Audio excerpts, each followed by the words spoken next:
Well, happened again. Going into work today for 13 hours. It's so weird, like when you actually set goals, make plans, want to get things done, the brewery industry keeps throwing wrenches into plans. And man, I was really hoping to do some art today. But in about 15 minutes, I'm going to be clocking in and working. Work from home for the first part and then have to go in and work behind the bar until it closes. This pandemic has been a work to us all. And yeah, I'm depressed. I am down. I want to do something that I feel is worth it. And right now, art's kind of the only thing that makes me feel like it's worth it. And keeping me away from that is making me sad. I was scrolling through TikTok the other day, and there's a few other artists I follow, and said something that I thought was interesting, and I can understand how people or other artists feel that way. For me, I think it was just wrong, but I'm trying to feel that way. It was talking about depression and how you're never depressed when you're doing artwork. Yeah, that's not true. Thing is, I understand people who create and get out there and just, it's them on the canvas or them on the sculpture, or them just creating. Yeah, no depression there. Why would you be depressed? You're doing something you love. Man, I've worked on paintings and I've been depressed just looking at it, knowing it's good, knowing it looks amazing, knowing I'm going to get the most amazing, epic compliments, except for someone purchasing it. But just basically said, wow, that's absolutely astounding. You should sell it. You looking to buy? Yeah, like I have this huge painting right now in my hallway. I've only displayed it once. It's of a bunch of tree limbs. It's 8 feet by 4 feet. I love the painting, don't get me wrong. I think it's amazing. But every time I went to work on it, I just didn't want to. It took me 350 hours to complete the painting. I don't know how much of that was just sitting staring at it, honestly. I know there's probably even a lot more. Maybe it's 450 hours if you factor in how much I just looked at it and didn't want to touch it. And I did that at 1-2 hour intervals, and I was exhausted. I couldn't do any more. I didn't want to do any more. I didn't want to go back to it. That painting depressed me, even though I know it's probably one of the best things I have created thus far.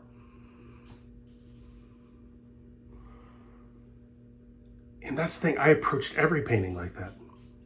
I have small paintings that have so much little detail that I don't even like that depressed me, but I kept going back to. I have paintings that just took it out of me, made me exhausted, make me not want to do it, all because I'm probably going to get a few compliments later. But I want this to be a career. I want to sell stuff. Kind of going on the same but different topic. One question that always perplexed me when artists, because like, well, aren't they all your babies? Like, don't you just want to keep them all? I'm like, no, I'm done with it. I have completed and gotten what I need from it. I want someone else to enjoy it. Also, I want to sell it so I can continue doing this. But also, why do I want to continue doing it if it's making me depressed? So that's why I've changed up my style a bit. In fact, the last few paintings I've done, I have not been depressed at all. I've been very happy, very excited, wanting to move forward. And painting a lot quicker.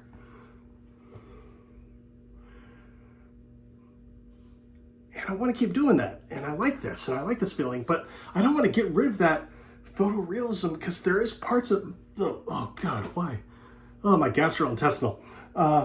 There are parts of it I like. There's parts of it I benefit from, but I don't want it to be every single painting. I don't want to have a canvas just laying on my easel, not being touched, and me not wanting to put something else up there because I don't want to work on that today. I've always had like a bunch of little paintings here and there, but at the same time, when I have a big painting on that easel and a little painting I can work on, just, oh, this is fun, haha, this is just for me. I don't want to do either because that big canvas is on the easel. Man, selling work is tough. Getting out there is tough. Trying new things is tough. I hang my artwork at a bunch of bars and breweries, and I'm friends with a bunch of them. I go drinking a lot. And there's this one show I had at a local brewery where I had a bunch of my best pieces up. Those photorealistic breweries, people, just, they were up and they looked good. And I was hanging with other artists, and none of the other artists had stuff like me. There was like abstract stuff. There was an artist that did nothing but like goofy cartoon characters and all that stuff. And then you had me with the photorealism. And my friend, like I said, was the bartender. I would come in occasionally, and he would just look at me and shake his head. He was like, man, I have to tell you this. You're not gonna like it. This guy came in, grabbed a beer, and just stood in front of your painting. Just looking at it, getting up close, looking around, looking at another one of your pieces, and then going back to the larger one and just getting really close to it and just couldn't obsess. Finish his beer, come up to the bar, grab another beer, walk right back to the painting. And he was here for like hours, just drinking and looking at your painting. And then when he was done, he walked up to me and goes like, man, that is the most amazing piece of art I've ever seen. I love it. Can't get enough of it.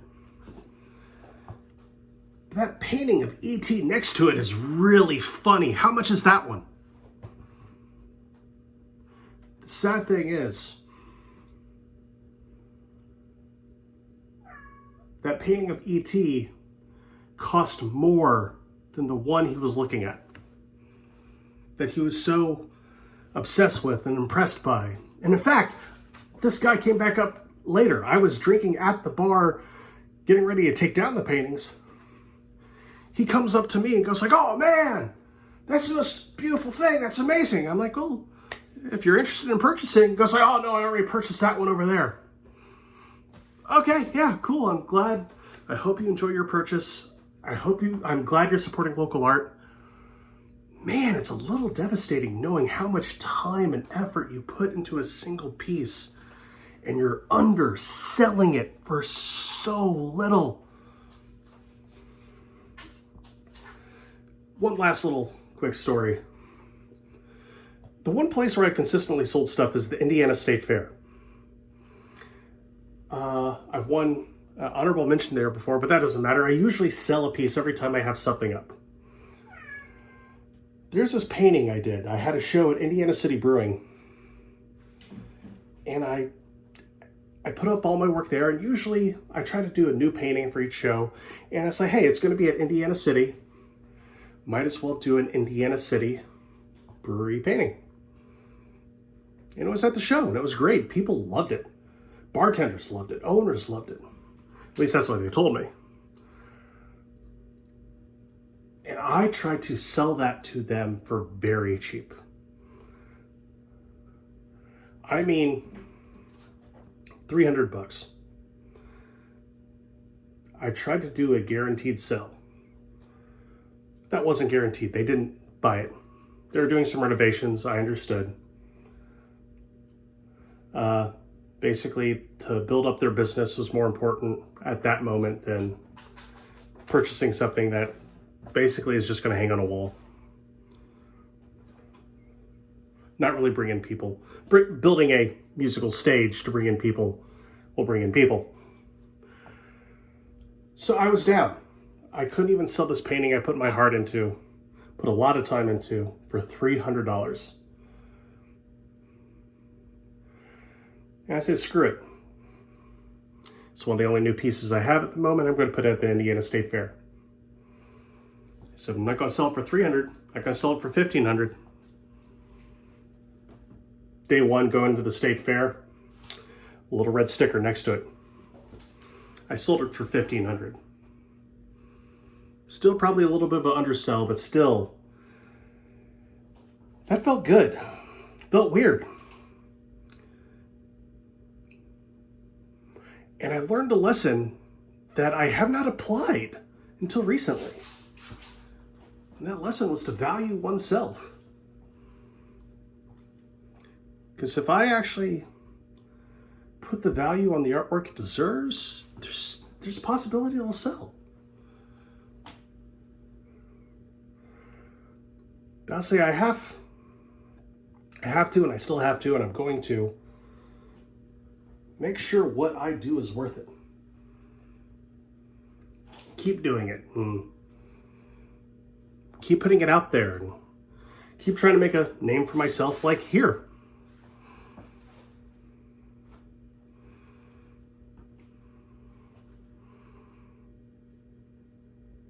And just keep working. I think the hardest part about this whole industry is valuing oneself and knowing that you're good enough and knowing that what you do is worth it. And you have to keep telling yourself that. And you know what? If you have a good group of friends, good group of people around you, they'll keep telling you too. The sad thing is, because of depression, sometimes you just don't listen. You don't think you're worth it. But you have to keep telling yourself. I have to keep telling myself.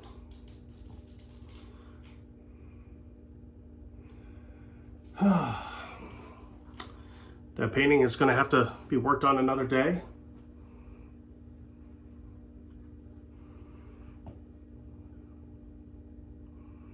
That's okay. But it's going to be worked on. I'm going to get to it. Because here, I need to get to it. And here, I'm always thinking about it. If you want to follow me on this journey, like, subscribe, hit that notification bell. It does help with the algorithm. Right now, I have no views on any of these, but that's okay. Because it isn't about that, it's about me needing to do this.